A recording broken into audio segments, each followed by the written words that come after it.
Capítulo 4. La familia de piedra.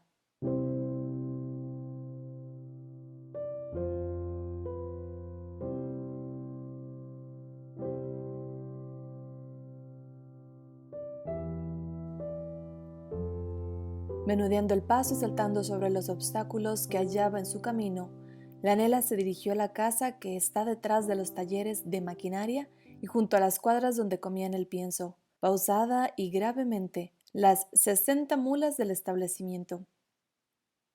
Era la morada del señor Centeno, de moderna construcción, si bien nada elegante ni aun cómoda, baja de techo, pequeña para albergar sus 3 piezas a los esposos Centeno, a los 4 hijos de los esposos Centeno, al gato de los esposos Centeno y, por añadidura, a la Nela. La casa figuraba en los planos de vitela de aquel gran establecimiento, ostentando orgullosa, como otras muchas, este letrero: vivienda de capataces. En su interior, el edificio servía para probar prácticamente un aforismo que ya conocemos por haberlo visto enunciado por la misma Marianela, es a saber, que ella, Marianela, no servía más que de estorbo.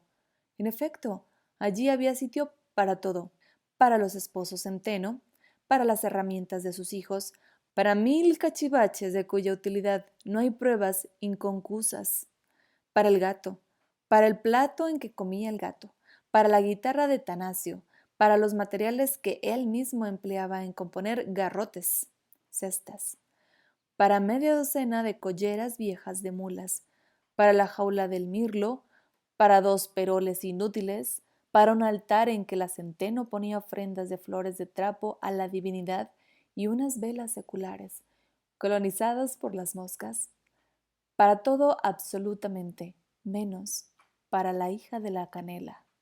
A menudo se oía: ¿qué no he de dar un paso sin tropezar con esta condenada Nela? También se oía esto: vete a tu rincón, qué criatura, ni hace ni deja hacer a los demás. La casa constaba de 3 piezas y un desván. Era la primera, además de corredor y sala, alcoba de los Centenos mayores. En la segunda dormían las 2 señoritas, que eran ya mujeres, y se llamaban la Mariuca y la Pepina. Tanasio, el primogénito, se acomodaba en el desván, y Celipín, que era el más pequeño de la familia y frisaba en los 12 años, tenía su dormitorio en la cocina, la pieza más interna, más remota, más crepuscular, más ahumada y más inhabitable de las 3 que componían la morada centenil. La Nela, durante los largos años de su residencia allí, había ocupado distintos rincones, pasando de uno a otro conforme lo exigía la instalación de 1000 objetos que no servían sino para robar a los seres vivos el último pedazo de suelo habitable. En cierta ocasión, no consta la fecha con exactitud, Tanasio, que era tan imposibilitado de piernas como de ingenio, y se había dedicado a la construcción de cestas de avellano, puso en la cocina, formando pila, hasta media docena de aquellos ventrudos ejemplares de su industria. Entonces, la hija de la canela volvió tristemente sus ojos en derredor, sin hallar sitio donde albergarse. Pero la misma contrariedad sugirióle repentina y felicísima idea que al instante puso en ejecución. Metióse bonitamente en una cesta, y así pasó la noche en fácil y tranquilo sueño. Indudablemente aquello era bueno y cómodo. Cuando tenía frío, tapábase con otra cesta. Desde entonces, siempre que había garrotes grandes, no careció de estuche en que encerrarse. Por eso decían en la casa: duérame como una alhaja. Durante la comida, y entre la algazara de una conversación animada sobre el trabajo de la mañana, oíase una voz que bruscamente decía: toma. La Nela recogía una escudilla de manos de cualquier centeno, grande o chico, y se sentaba contra el arca a comer sosegadamente. También solía oírse al final de la comida la voz áspera y becerril del señor Centeno, diciendo a su esposa en tono de reconvención: mujer, que no has dado nada a la pobre Nela. A veces acontecía que la señana, nombre formado de señora Ana, moviera la cabeza para buscar con los ojos por entre los cuerpos de sus hijos, algún objeto pequeño y lejano, y que al mismo tiempo dijera, ¿pues qué? ¿Estaba ahí? Yo pensé que también hoy se había quedado en Aldarcoba. Por las noches, después de cenar, rezaban el rosario tambaleándose como sacerdotisas de Baco y revolviendo sus apretados puños en el hueco de los ojos. La Mariuca y la Pepina se iban a sus lechos, que eran cómodos y confortables, paramentados con abigarradas colchas. Poco después, oíase un roncante dúo de contraltos aletargadas, que duraba sin interrupción hasta el amanecer.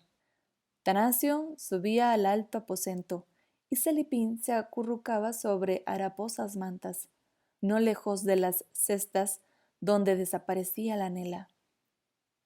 Acomodados así los hijos, los padres permanecían un rato en la pieza principal y, mientras Centeno, sentándose junto a la mesilla y tomando un periódico, hacía 1000 muecas, la señana sacaba del arca una media repleta de dinero y después de contado y de añadir o quitar alguna pieza, lo reponía cuidadosamente en su sitio. Sacaba después diferentes líos de papel que contenían monedas de oro y trasegaba algunas piezas de uno en otro apartadijo. Entonces solían oírse frases sueltas como estas. He tomado 32 reales para el refajo de la Mariuca. A Tanasio le he puesto los 6 reales que le quitaron. Solo nos faltan 11 duros para los 500.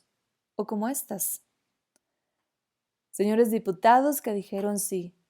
Ayer celebró una conferencia, etc. Los dedos de la señana sumaban, y el desinforoso Centeno seguía tembloroso y vacilante los renglones para poder guiar su espíritu por aquel laberinto de letras.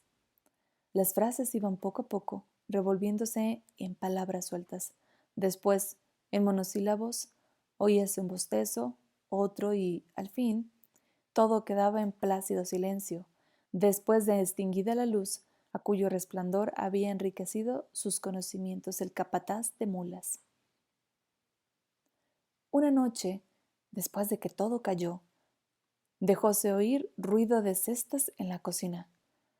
Como allí había alguna claridad, porque jamás se cerraba la madera del ventanillo, Celipín Centeno, que no dormía aún, vio que las 2 cestas más altas, colocadas una contra otra, se separaban, abriéndose como las conchas de un bilbao.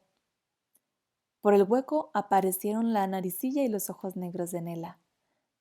—Celipín, Celipinillo —dijo ésta, sacando también su mano—, ¿estás dormido? —No, despierto estoy. —Nela, pareces una almeja. ¿Qué quieres? Toma, toma esta peseta que me dio esta noche un caballero, hermano de don Carlos. ¿Cuánto has juntado ya? Este sí que es regalo. Nunca te había dado más que cuartos. Dame acá. Muchas gracias, Nela, dijo el muchacho, incorporándose para tomar la moneda. Cuarto a cuarto ya me has dado al pie de 32 reales. Aquí lo tengo en el seno, muy bien guardadito en el saco que me diste. Eres una real moza.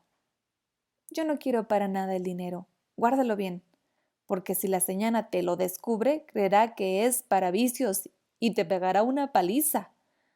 No, no es para vicios, no es para vicios, afirmó el chicuelo con energía, oprimiéndose el seno con una mano, mientras sostenía la cabeza con la otra. Es para hacerme hombre de provecho, Nela, para hacerme hombre de pesquis, como muchos que conozco.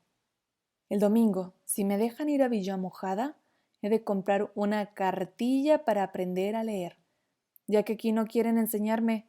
¡Córcholis! Aprenderé solo. Ah, Nela. Dicen que don Carlos era hijo de uno que barre las calles en Madrid. Él solo, solito él, con la ayuda de Dios, aprendió todo lo que sabe. Puede que pienses tú hacer lo mismo, bobo. Córcholis, puesto que mis padres no quieren sacarme de estas condenadas minas, yo me buscaré otro camino. Sí, ya verás quién es Celipín. Yo no sirvo para esto, Nela. Deja tú que tenga reunida una buena cantidad, verás cómo me planto en la villa y allí, o tomo el tren para irme a Madrid, o un vapor que me lleve a las islas de allá lejos, o me meto a servir, con tal que me dejen estudiar. Madre de Dios divino, qué calladas tenías esas picardías, dijo la Nela, abriendo más las conchas de su estuche y echando fuera toda la cabeza. ¿Pero tú me tienes por bobo? Ah, Nelly, ya. Estoy rabiando. Yo no puedo vivir así. Yo me muero en las minas. Córcholis. Paso las noches llorando y me muerdo las manos y... No te asustes, Nela, ni me creas malo por lo que voy a decir. A ti sola te lo digo. ¿Qué? Que no quiero a mi madre ni a mi padre como los debiera querer. Ea, pues, si haces eso no te vuelvo a dar un real. Celipín, por amor de Dios, piensa bien lo que dices. No lo puedo remediar. Ya ves cómo nos tienen aquí. Córcholis, no somos gente sino animales. A veces se me pone en la cabeza que somos menos que las mulas.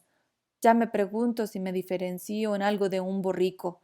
Coger una cesta llena de mineral y echarla en un vagón. Empujar el vagón hasta los hornos. Revolver con un palo el mineral que se está lavando. ¡Ay! Al decir esto, los sollozos cortaban la voz del infeliz muchacho.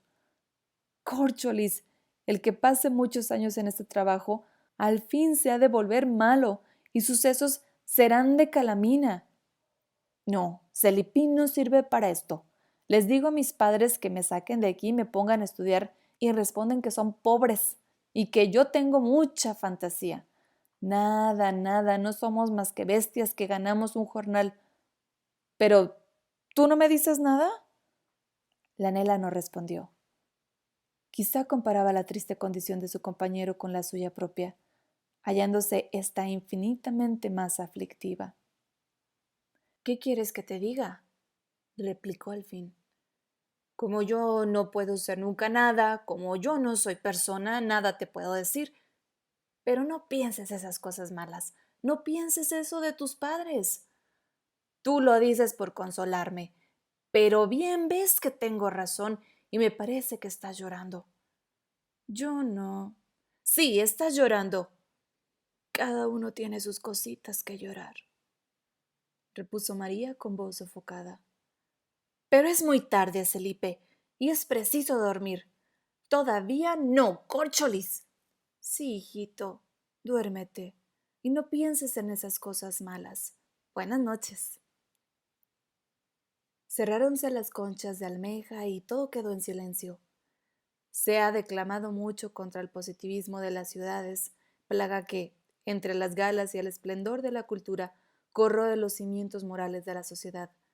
Pero hay una plaga más terrible, y es el positivismo de las aldeas, que petrifica millones de seres, matando en ellos toda ambición noble y encerrándoles en el círculo de una existencia mecánica, brutal y tenebrosa. Hay en nuestras sociedades enemigos muy espantosos, a saber, la especulación, el agio, la metalización del hombre culto, el negocio, pero sobre estos descuella un monstruo que a la callada destroza más que ninguno, la codicia del aldeano. Para el aldeano codicioso no hay ley moral, ni religión, ni nociones claras del bien. Todo esto se revuelve en su alma con supersticiones y cálculos groseros, formando un todo inexplicable. Bajo el hipócrita candor se esconde una aritmética parda que supera en agudeza y perspicacia a cuanto idearon los matemáticos más expertos. Un aldeano que toma el gusto por los ochavos y sueña con trocarlos en plata, para convertir después la plata en oro, es la bestia más innoble que puede imaginarse. Tiene todas las malicias y sutilezas del hombre y una sequedad de sentimientos que espanta. Su alma se va condenando hasta no ser más que un graduador de cantidades. La ignorancia, la rusticidad, la miseria en el vivir complementan esta abominable pieza, quitándole todos los medios de disimular su descarnado interior. Contando por los dedos, es capaz de reducir a números todo el orden moral, la conciencia y el alma toda. La señana y el señor Centeno, que habían hallado al fin después de 1000 angustias su pedazo de pan en las minas de Socartes, reunían con el trabajo de sus 4 hijos un jornal que les habría parecido fortuna de príncipes en los tiempos en que andaban de feria en feria vendiendo pucheros. Debe decirse, tocante a las facultades intelectuales del señor Centeno, que su cabeza, en opinión de muchos, rivalizaba en dureza con el martillo pilón montado en los talleres, no así tocante a la señora, que parecía mujer de muchísimo caletra y trastienda, y gobernaba toda la casa como gobernaría el más sabio príncipe sus estados. Apandaba bonitamente el jornal de su marido y de sus hijos, que era una hermosa suma, y cada vez que había cobranza, parecíale que entraba por las puertas de su casa el mismo Jesús sacramentado. Tal era el gusto que la vista de las monedas le producían. Daba la señora muy pocas comodidades a sus hijos, en cambio de la hacienda que con las manos de ellos iba formando. Pero, como no se quejaban de la degradante y atroz miseria en que vivían, como no mostraban nunca pujos de emancipación ni anhelo de otra vida mejor y más digna de seres inteligentes, la señora dejaba correr los días. Muchos pasaron antes que sus hijas durmieran en camas, muchísimos antes que cubrieran sus lozanas carnes con vestidos decentes. Dábales de comer sobria y metódicamente, haciéndose partidaria en esto de los preceptos higiénicos más en boga, pero la comida en casa era triste, como un pienso dado a seres humanos. En cuanto al pasto intelectual, la señora creía firmemente que con la erudición de su esposo, el señor Centeno, adquirida en copiosas lecturas, tenía bastante la familia para merecer el dictado de sapientísima, por lo cual no trató de alimentar el espíritu de sus hijos con las rancias enseñanzas que se dan en la escuela. Si los mayores asistieron a ellas, el más pequeño vióse libre de maestros, y engolfado vivía durante 12 horas diarias en el embrutecedor trabajo de las minas, con lo cual toda la familia navegaba ancha y holgadamente por el inmenso piélago de la estupidez. Las 2 hermanas, Mariuca y Pepina, no carecían de encantos, siendo los principales su juventud y su robustez. Una de ellas leía de corrido, la otra no. Y en cuanto a conocimientos del mundo, fácilmente se comprende que no carecían de algunos rudimentos quienes vivían entre risueño coro de ninfas de distintas edades y procedencias, ocupadas en un trabajo mecánico y con boca libre. Mariuca y Pepina eran muy apechugadas, muy derechas, fuertes y erguidas como amazonas. Vestían falda corta, mostrando media pantorrilla y el carnoso pie descalzo, y sus rudas cabezas habrían lucido bien sosteniendo un arquitrabe, como las mujeres de la Caria. El polvillo de la calamina, que las teñía de pies a cabeza, como a los demás trabajadores de las minas, dábales aire de colosales figuras de barro crudo. Tanasio era un hombre apático. Su falta de carácter y de ambición rayaba en el idiotismo. Encerrado en las cuadras desde su infancia, ignorante de toda travesura, de toda contrariedad, de todo placer, de toda pena, aquel joven, que ya había nacido dispuesto a ser máquina, se convirtió poco a poco en la herramienta más grosera. El día en que semejante ser tuviera una idea propia, se cambiaría el orden admirable de todas las cosas, por el cual ninguna piedra puede pensar. Las relaciones de esta prole con su madre, que era la gobernadora de toda la familia, eran las de una docilidad absoluta por parte de los hijos y de un dominio soberano por parte de la señora. El único que solía mostrar indicios de rebelión era el chiquitín. En sus cortos alcances, la señora no comprendía aquella aspiración diabólica a dejar de ser de piedra. ¿Por ventura había existencia más feliz y ejemplar que la de los peñascos? No admitiría, no, que fuera cambiada ni aun por la de canto rodado. Y señora amaba a sus hijos, pero hay tantas maneras de amar. Poníales por encima de todas las cosas, siempre que se vinieran a trabajar perpetuamente en las minas, amasar en una sola artesa todos sus jornales, obedecerla ciegamente y a no tener aspiraciones locas ni afán de lucir galas, ni de casarse antes de tiempo, ni de aprender diabluras, ni de meterse en sabidurías, porque los pobres, decía, siempre habían de ser pobres, y como pobres portarse, sin farolear como los ricos y gente de la ciudad, que estaba toda comida de vicios y podrida de pecados. Hemos descrito el trato que tenían en casa de Centeno los hijos, para que se comprenda el que tendría la Nela, criatura abandonada, sola, inútil, incapaz de ganar jornal, sin pasado, sin porvenir, sin abolengo, sin esperanza, sin personalidad, sin derecho a nada más que al sustento. Señana se lo daba, creyendo firmemente que su generosidad rayaba en el heroísmo. Repetidas veces dijo para sí al llenar la escudilla de la Nela: «Qué bien me gano mi puestecito en el cielo». Y lo creía como el Evangelio. En su cerrada mollera no entraban ni podían entrar otras luces sobre el santo ejercicio de la caridad. No comprendía que una palabra cariñosa, un halago, un trato delicado y amante que hiciera olvidar al pequeño su pequeñez, al miserable su miseria, son heroísmos de más precio que el bodrio sobrante de una mala comida. Por ventura no se daba lo mismo al gato, y éste, al menos, oía las voces más tiernas. Jamás oyó la Nela que se le llamara Michita, monita, ni que le dijeran repreciosa, ni otros vocablos melifluos y conmovedores con que era obsequiado el gato. Jamás se le dio a entender a Nela que había nacido de criatura humana, como los demás habitantes de la casa.